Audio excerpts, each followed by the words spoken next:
Ketua Umum Partai Demokrat Agus Harimurti Yudhoyono mengaku tak masalah jika Prabowo merangkul partai politik lain untuk bergabung dalam koalisi. Namun AHY mengingatkan pentingnya soliditas dan kekompakan koalisi hingga akhir pemerintahan. AHY mendukung niat Prabowo untuk memperkuat koalisi di pemerintahan dan juga parlemen.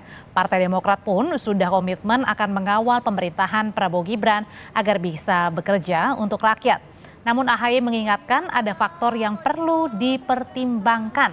Menurutnya, ini bukan soal besar-besaran koalisi, tapi bagaimana menjaga koalisi jangan sampai rontok di tengah jalan pemerintahan.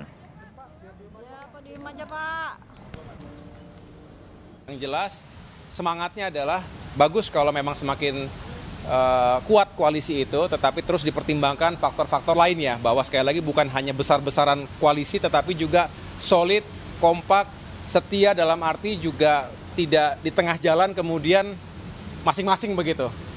Karena dalam perjalanannya kita juga tahu awalnya kompak kemudian di tengah jalan bisa rontok satu persatu. Nah inilah sebetulnya yang kita butuhkan, stabilitas koalisi.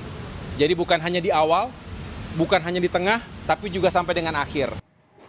Di sisi lainnya, Partai Amanat Nasional PAN menyambut positif bila ada parpol dari kubu 01 atau 03 ikut bergabung dalam koalisi Indonesia Maju.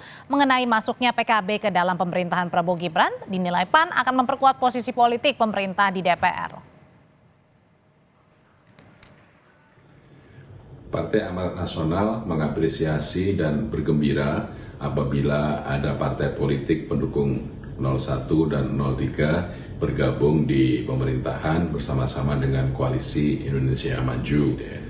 Misalnya kalau PKB masuk di kabinet, kami sangat senang dan ini menjadi bagian penting dalam proses untuk memperkuat posisi politik pemerintahan sehingga semua program bisa berjalan dengan baik.